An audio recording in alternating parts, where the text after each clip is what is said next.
Começa agora o programa Hora e a Vez da Pequena Empresa, sempre levando para você muitas informações e atrações. Confira. O economista Otto Nogami trazendo informações e atualizações do panorama econômico. O lançamento da Frente Parlamentar do Desenvolvimento Econômico da Assembleia Legislativa do Estado de São Paulo, ocorrido dia 7 de junho no Palácio dos Bandeirantes. E nesta semana, o presidente do Simp, Joseph Cury, recebe Tirso Meirelles, vice-presidente da FAESP Senar São Paulo. Fique conosco.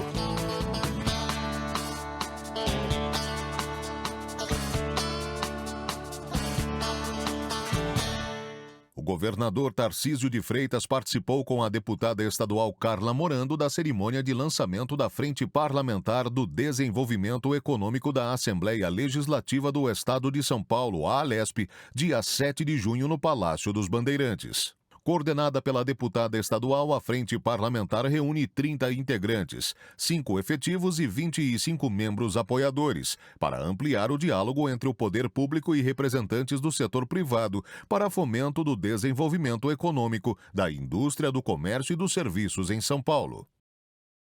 Uma frente parlamentar sendo criada, voltada para o desenvolvimento econômico, que talvez seja a principal agenda do Estado de São Paulo. Ontem eu recebi delegações estrangeiras, tive a oportunidade de receber aqui 2 ministros alemães que vieram com uma delegação de empresários da Alemanha, um ministro francês que veio com uma delegação de empresários franceses, recebi uma comitiva da Coreia do Sul, e aí a gente percebe que o pessoal está interessado em investir em São Paulo, bastante interessado em investir em São Paulo, e eu dizia que nós temos desafios sociais. Agora a gente só vai conseguir cumprir a agenda social se a gente promover o desenvolvimento econômico, porque desenvolvimento econômico e social são indissociáveis, eles precisam caminhar juntos. Então a gente vê com muita alegria a criação dessa frente parlamentar, porque parlamento e executivo vão trabalhar juntos. Aliás, a gente já está dando essa demonstração. O governo do Estado de São Paulo e a Assembleia Legislativa têm trabalhado juntos nas agendas que são importantes para o Estado. E essa é uma das principais agendas, porque a gente tem um campo, uma gama enorme de ações para tomar, para ver o nosso Estado crescendo cada vez mais. Então, eu queria cumprimentar a deputada Carla Morando, coordenadora da Frente Parlamentar do Desenvolvimento Econômico, da Indústria e do Comércio do Estado de São Paulo, pela iniciativa bem-vinda, pelo evento que está congregando lideranças de todos os setores da economia aqui de São Paulo. A gente fica muito feliz e eu tenho certeza que vai ser o locus de discussão, de debate, de desenvolvimento de uma série de ações importantes para o nosso Estado. E nós vamos andar cada vez mais. E nós vamos andar mais porque vocês estão aqui, porque vocês estão com brilho nos olhos, vocês estão acreditando no Estado de São Paulo, que é e sempre será a locomotiva desse Brasil. Parabéns a todos aí, muito obrigado. Eu acho que hoje, na verdade, é aí o start de um trabalho grande que nós estaremos realizando junto a diversos setores, né? Principalmente aí micro e pequenas empresas, né? Também que estão aí nesse rol. E eu acho que é muito importante a gente agora começar com os trabalhos individualizados junto a cada setor para poder entregar todos esses gargalos junto ao secretário de Estado, que a gente vai estar marcando reuniões mensais também para poder fazer com que tudo isso ande. Assim, na verdade, isso é o lançamento de uma frente parlamentar. Você não move uma economia sem a participação dos atores principais. Eu tenho coisas que eu consigo resolver para os municípios, 645, depende do Estado. Tem coisas que não é comigo, é com o prefeito, eu preciso dele para poder avançar. E tem outro ator que é o governo federal, com o Congresso. Se a gente quer avançar numa reforma tributária, eu dependo deles. E tem coisas que dependem da Assembleia Legislativa. Então, a grande vantagem é que esse arcabouço, com a participação ativa dos empresários que estão participando ativamente do nosso projeto de desenvolvimento de São Paulo, a capacidade de velocidade, a capacidade de você andar e produzir é muito mais rápido.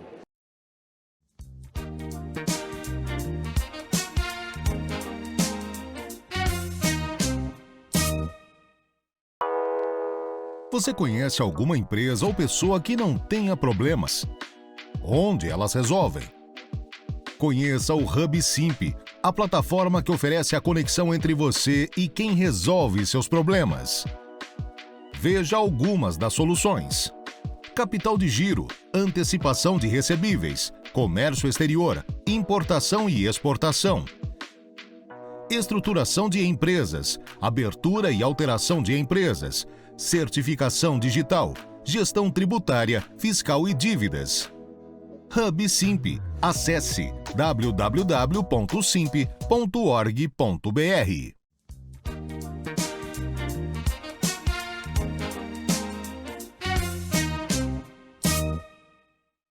Depois de muito esforço, diálogo, conversas, debates, saiu finalmente, dentro do relatório da reforma tributária, ficou assegurado a manutenção do Simples Nacional.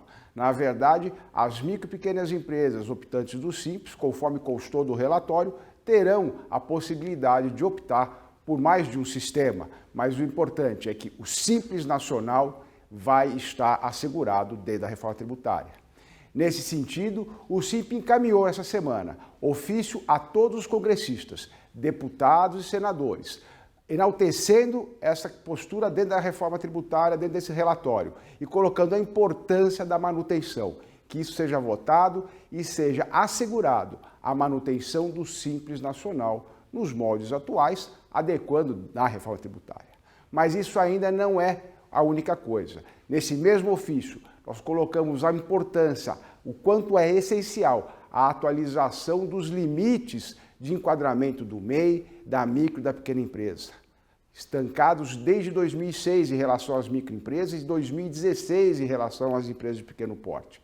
Há um projeto de lei tramitando em regime de urgência desde o ano passado, aguardando ser pautado. E é essencial que, apesar de já estar com o relatório aprovando, ele seja votado e haja essa adequação para que, pelo menos em 2024, haja a correção, portanto, dos limites de enquadramento no Simples Nacional. Outro ponto essencial, e na verdade mais uma vitória, é a questão do acesso às empresas, às micro e pequenas empresas, mesmo com baixo valor nos processos administrativos, à segunda instância perante o CARF, o Conselho Administrativo de Recursos Fiscais. Agora, num novo projeto de lei, está sendo revista a questão do CARF, a questão do voto de qualidade, mas está assegurada a possibilidade de um julgamento da formação de turmas especiais para julgamento dos processos administrativos, mas assegurado sempre o colegiado, com participação paritária da iniciativa privada e também do governo. Assim, os processos administrativos, mesmo de valor reduzido ou de baixa complexidade, envolvendo micro e pequenas empresas, terão também acesso a esse julgamento através de turmas recursais, assegurando a defesa, o devido processo legal, às empresas em geral, a todos os contribuintes. Vamos continuar trabalhando nesse sentido, pressionando o Congresso Nacional para que seja assegurado, para que seja cumprida a Constituição, que determina o tratamento diferenciado à micro e pequena empresa, maior geradora de emprego e renda do país.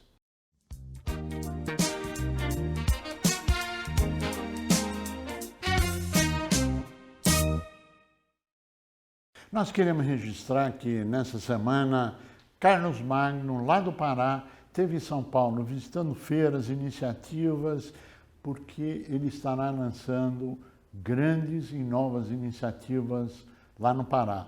Acompanhe, fique com ele. Carlos Magno, Simp Pará.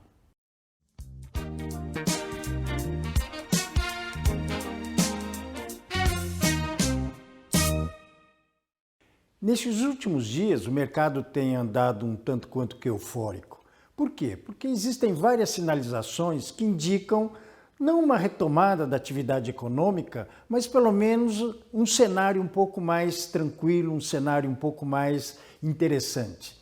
Nós tivemos a divulgação do PIB, um PIB que apresentou uma alta muito superior àquilo que o mercado esperava, a taxa de inflação medida pelo IPCA apresentando queda, com o acumulado em 12 meses caminhando em direção à meta inflacionária.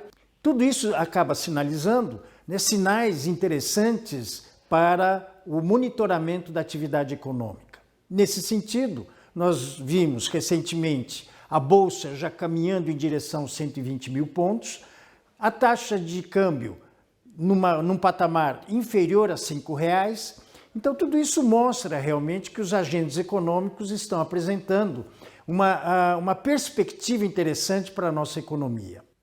Entretanto, é muito importante termos um pouco de cautela. Por quê? Porque o próprio Banco Central já sinalizou que na próxima reunião não necessariamente haverá uma redução da taxa de juros.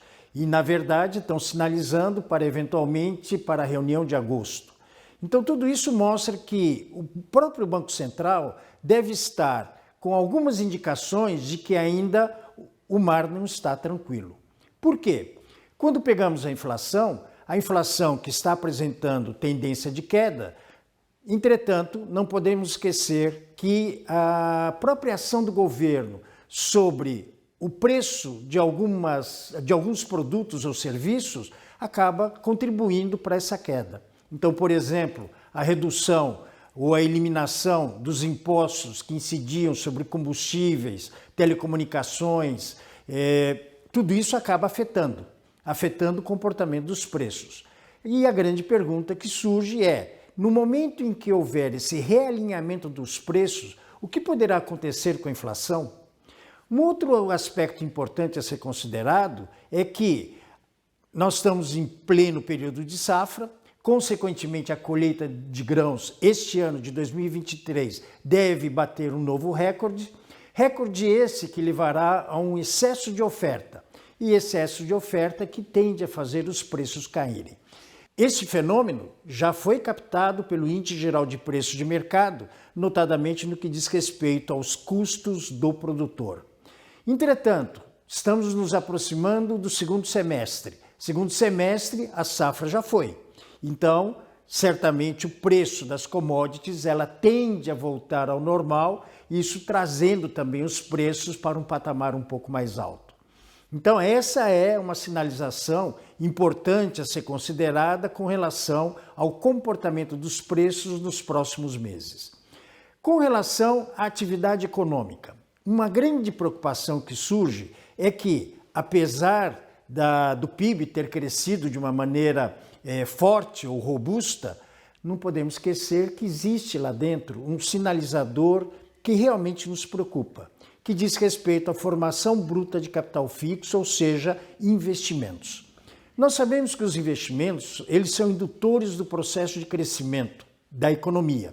Então, à medida que não há investimentos, ou à medida que o comportamento desse indicador referente à formação bruta de capital fixo tem apresentado uma queda, então isso é um sinal de que, aparentemente, os empreendedores não estão muito dispostos a realizar investimentos, o que pode comprometer o comportamento do PIB no segundo semestre. Então nós temos aí essa confusão entre euforia e preocupações.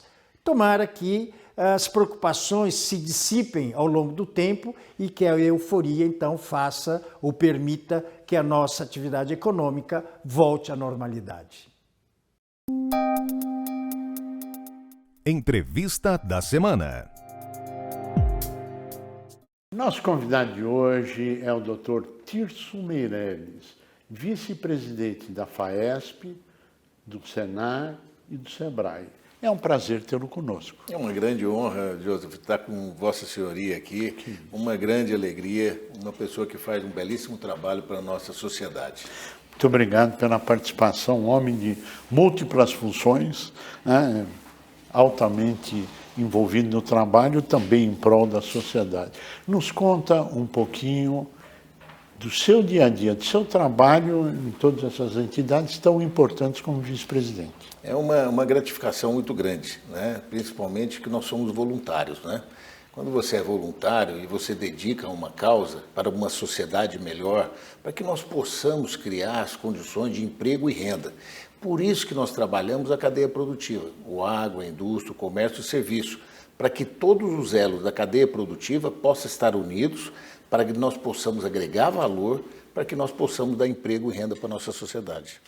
Vocês têm feito um trabalho focado na inovação tecnológica, no desenvolvimento. Vamos aprofundar um pouquinho para que todos possam saber desse trabalho bonito? Olha, é espetacular. E foi muito bem colocado por você. Nós, daqui 4, 5 anos, muitas profissões acabarão, né? Hoje a evolução tecnológica é muito grande. Você que está nos assistindo, aprofunde, conheça, vai atrás, porque realmente a inovação e a tecnologia fará uma grande mudança. Por isso que nós fizemos um corredor da Agrotec.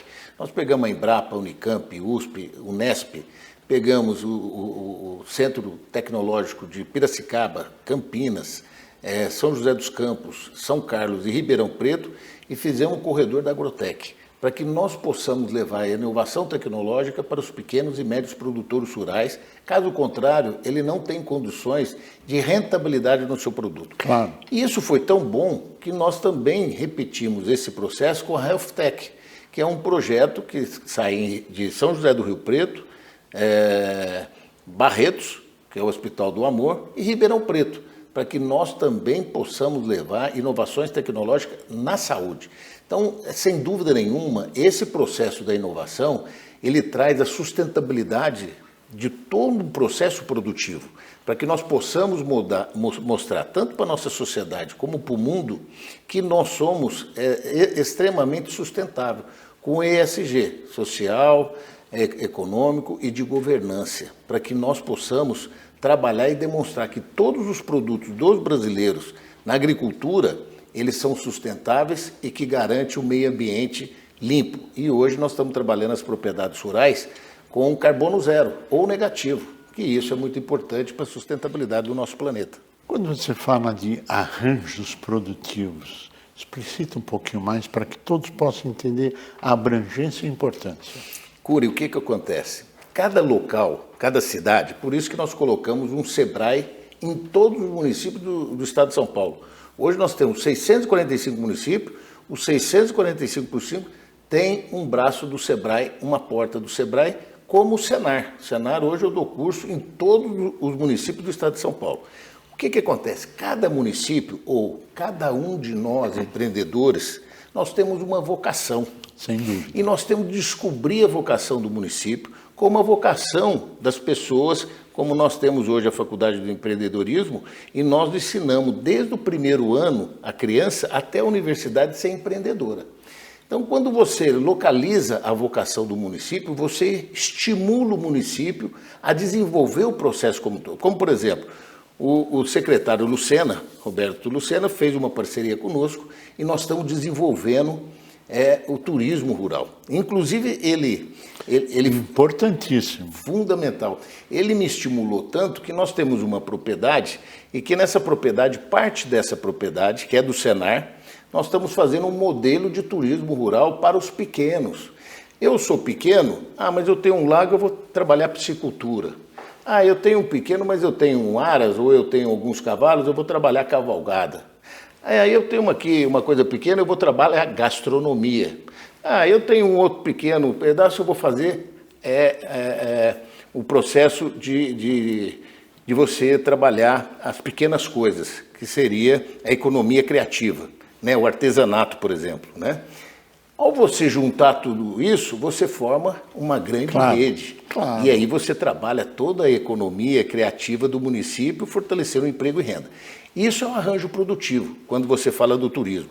Então, o Lucena está fazendo um trabalho magnífico, quero aqui cumprimentá-lo pelo trabalho que ele vem desenvolvendo no estado de São Paulo, e nós temos essa oportunidade de aglutinar uma pessoa séria para o desenvolvimento do turismo rural no estado de São Paulo. E, inclusive, estamos trabalhando também uma fonte importante, que são as agroindústrias familiares, junto com ele, para que nós possamos ajudar os assentados. Hoje nós temos 8 mil assentados no estado de São Paulo, que nós temos de colaborar, ajudar, dar emprego e renda no processo como um todo. Bom, nós falamos rapidamente de alguns projetos importantes que estão em desenvolvimento e em execução. Mas vamos falar agora um pouquinho do macro. O que é que representa as organizações da qual você é vice-presidente? Olha, eu vou referendar a importância da Federação da Agricultura do Estado de São Paulo.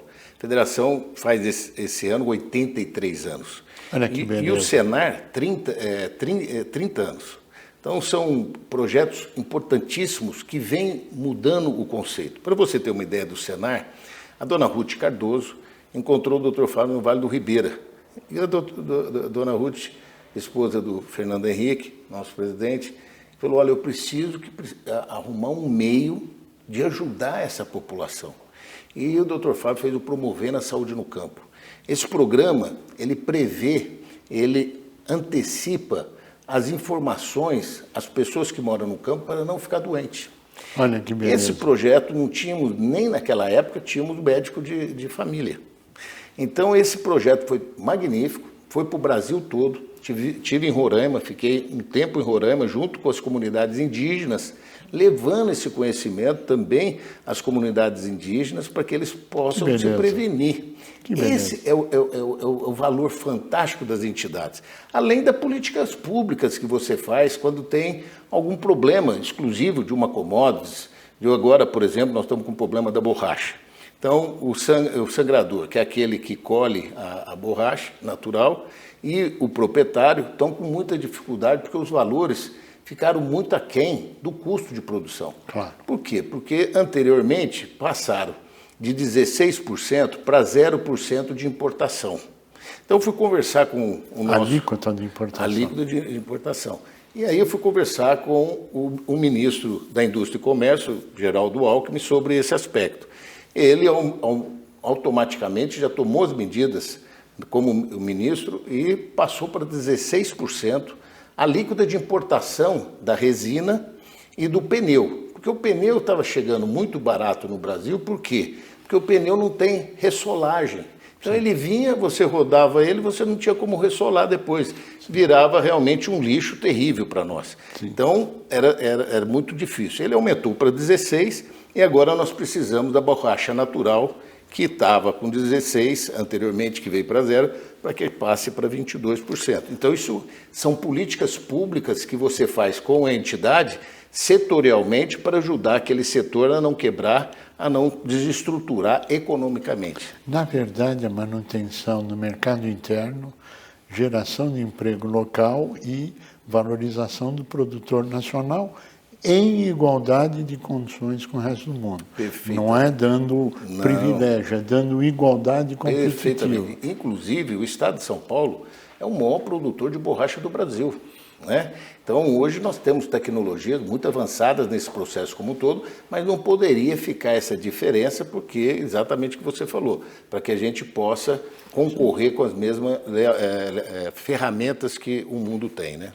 Eu não tenho dúvida disso. Agora, a importância econômica disso, esse conjunto todo, quanto é que representa do PIB paulista, por exemplo, do PIB nacional, o que representa de geração de emprego, o que toda essa teia maravilhosa de entidades economicamente e socialmente representa. Socialmente você já falou, eu quero fazer uma mensagem aqui, lá para Barretos, para a nossa querida Hospital do Amor, que faz um trabalho fantástico na busca da cura do câncer. Perfeito. Parabéns pela iniciativa.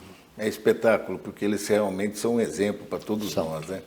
Na realidade, o agronegócio, ele vem desde as pequenas propriedades. Hoje, o Estado de São Paulo, você tem 78% das propriedades, tem até 60 hectares. São muito pequenos. Sim. Por isso que nós temos de fortalecer muitos pequenos, levar as inovações tecnológicas para eles, para fortalecer todo um processo. Nesse conceito todo, no Estado de São Paulo, nós temos 50% de toda a nossa produção é cana. E todo esse processo iniciou-se em São Paulo com o Proálcool. E o Proálcool foi um desenvolvimento maravilhoso, porque o Proálcool, desde o seu início, ele proibia você produzir cana na área que era produção agrícola, para que não falte alimentação. Que ótimo. Um trabalho fantástico. Que ótimo. Com tudo isso, nós conseguimos chegar no carro flex. Sim. E quanto que nós tiramos de chumbo da atmosfera, misturando... Poluição do ar. Exatamente. Tirando todo esse processo junto com o álcool. Esse processo foi tão grande que hoje representa quase 20% da nossa cadeia de renovação energética no nosso país. A matriz energética no nosso país chega a 46%. No mundo, a média é 13%. Olha, nós estamos com 46%. Desses 46%, 20% é da cana. Então você vê a grandeza que é você trabalhar o processo como um todo. E a grandeza de você fazer o mix entre a gasolina e o álcool, e nós estamos lutando muito para que seja uma commodities o álcool, para que o mundo todo utilize. Claro. Né? Mas isso tudo falando, hoje nós temos quase 28% do produto interno bruto brasileiro, é o agronegócio. Mas isso é dentro da porteira. Quando você fala fora da porteira e antes da porteira, então, por exemplo, eu vou produzir algo, eu preciso do adubo. Então é fora da porteira, eu vou comprar o adubo, eu vou comprar um caminhão, aí eu vou produzir todo o processo, né? Eu vou utilizar óleo diesel, vou utilizar todo um processo, e depois eu vou comercializar. Sim. Depois eu vou levar para o varejo ou para o atacado. Essa cadeia produtiva toda representa quase 50% do produto interno bruto.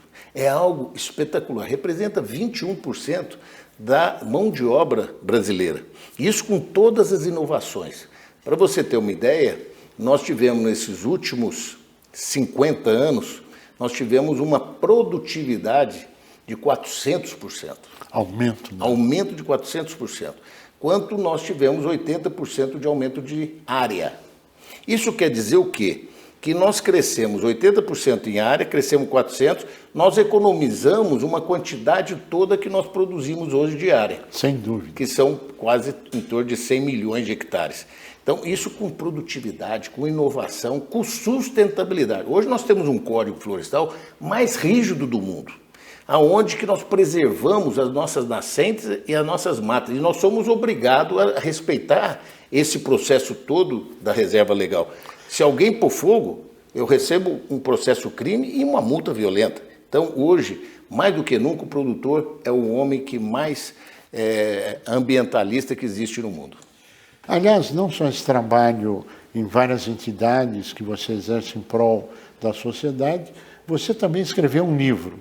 É esse livro que está aqui na tela? Exatamente. É um orgulho que eu tenho, porque nós trabalhamos na pandemia para que pudesse fazer vigorar a força do micro e pequeno empresário. Isso foi fantástico. Por isso que eu digo, Cury, que o mais importante, o impossível, quando você olha na tua frente, você que está nos assistindo, quando você tiver uma palavra impossível, um momento impossível, pense que o impossível gera oportunidade. Então a palavra impossível tira impossível e põe oportunidade. E esse livro retrata todo esse processo. Tirso Meireles, nós queremos agradecer muito a sua participação. Infelizmente chegamos ao final do nosso tempo.